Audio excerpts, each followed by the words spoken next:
चलिए तो आज हम जानते हैं हमारे दूसरे आयोग मध्य प्रदेश निर्वाचन आयोग अर्थात election commission of Madhya Pradesh के बारे में।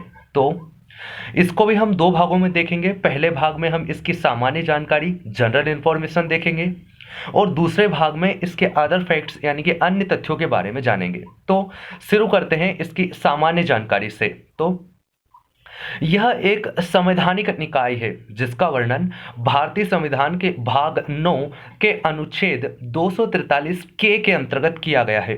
अगर इसकी स्थापना की बात करें तो इसकी स्थापना 1 फरवरी 1994 को भोपाल में की गई, अर्थात इसका जो हेडक्वार्टर है वह भोपाल में देखने को मिलता है। अगर इसकी संरचना की बात करें तो यह एक सदस्यीय निकाय है जिसका कार्यकाल अलग अलग राज्यों में अलग अलग होता है। और ऐसा क्यों होता है यह हम अदर फैक्ट में जानेंगे। अगर इनकी नियुक्ति की बात की जाए तो यह इनकी नियुक्ति राज्यपाल द्वारा होती है और यह अपना त्यागपत्र भी राज्यपाल को सौंपते हैं, जबकि इन्हें उसी प्रकार हटाया जा सकता है जिस प्रकार एक हाई कोर्ट के जज को हटाया जाता है और हाई कोर्ट के जज को एक सुप्रीम कोर्ट के जज की तरह हटाया जाता है और सुप्रीम कोर्ट के जज को संसद द्वारा विशेष बहुमत से हटाया जाता है। और यहाँ पर विशेष बहुमत का मतलब है सदन में उपस्थित तथा मतदान करने वालों का 2/3 यानी कि 66% और सदन की कुल सदस्य संख्या का 50% प्लस 1।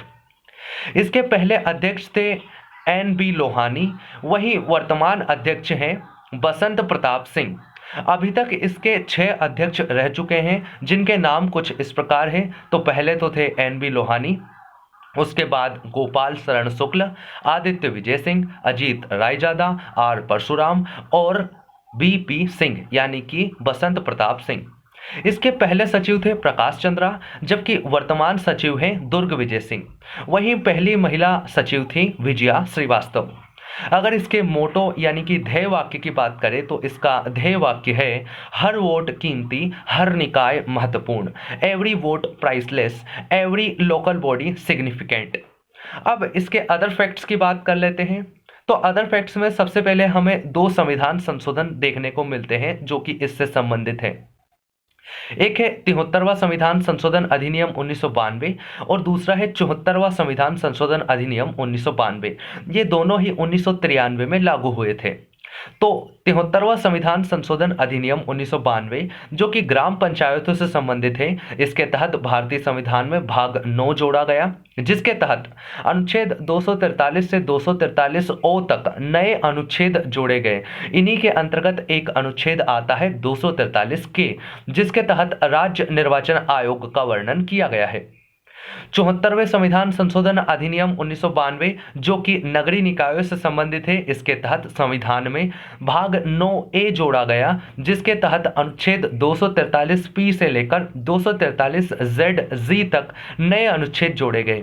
इन्हीं के तहत एक अनुच्छेद आता है 243ZA जिसके तहत नगरीय निकायों के लिए राज्य निर्वाचन आयोग का वर्णन किया गया है। 243ZA में लिखा गया है कि नगरीय निकायों का चुनाव भी राज्य निर्वाचन आयोग द्वारा करवाया जाएगा, जिसका वर्णन 243K के अंतर्गत किया गया है। अर्थात जो राज्य निर्वाचन आयोग है इसका मुख्यतः वर्णन हमें 243K के अंतर्गत देखने को मिलता है। अब हम राज्य निर्वाचन आयोग से संबंधित महत्वपूर्ण अनुच्छेदों को देख लेते हैं। तो पहला जो महत्वपूर्ण अनुच्छेद है वो है 243K1 यानी कि 243K1। इसके अंतर्गत राज्य निर्वाचन आयोग की स्थापना और संरचना की बात की गई है। तो स्थापना वही राज्यपाल द्वारा ग्राम पंचायतों और नगरीय निकायों के चुनाव के लिए की जाएगी, जबकि संरचना के बारे में स्पष्ट रूप से लिख दिया गया है कि राज्य निर्वाचन आयोग एक सदस्यीय निकाय यानी कि 1 मेंबर बॉडी होगा। दूसरा जो आर्टिकल है वो है 243K2। इसके अंतर्गत राज्य निर्वाचन आयोग का जो अध्यक्ष है उसका त्यागपत्र, उसको हटाने की प्रक्रिया और उसकी सेवा शर्तों के बारे में लिखा गया है। त्यागपत्र वह राज्यपाल को देता है, जबकि हटाने की प्रक्रिया वही हाई कोर्ट के जज के समान, जबकि अगर इसकी सेवा शर्तों की बात की जाए तो स्पष्ट रूप से लिख दिया गया है कि प्रत्येक राज्य का राज्यपाल अपने विधानमंडल की सलाह पर सेवा शर्तों का निर्धारण करेगा। यही कारण है कि अलग अलग राज्यों में जो राज्य निर्वाचन आयोग है उसके अध्यक्ष का वेतन और कार्यकाल हमें अलग अलग देखने को मिलता है। जो तीसरा महत्वपूर्ण आर्टिकल है वो है 243 के 3। इसके अंतर्गत कहा गया है कि जो राज्य निर्वाचन आयोग के कर्मचारी और अधिकारी है वह राज्यपाल द्वारा उपलब्ध कराए जाएंगे। एक अन्य महत्वपूर्ण आर्टिकल है 243 ओ। इसके तहत लिख दिया गया है कि जो भी राज्य निर्वाचन आयोग नियम बनाएगा उनमें न्यायालय हस्तक्षेप नहीं करेगा। इसके जो मुख्य कार्य है वो यही है कि ग्राम पंचायतों और नगरीय निकायों का चुनाव कराना, जबकि जो भारत निर्वाचन आयोग है उसका मुख्य कार्य था राष्ट्रपति, उपराष्ट्रपति, संसद और विधानमंडल के चुनाव करवाना। तो यहाँ पर हमारा जो राज्य निर्वाचन आयोग है वह पूरी तरह से समाप्त होता है। धन्यवाद।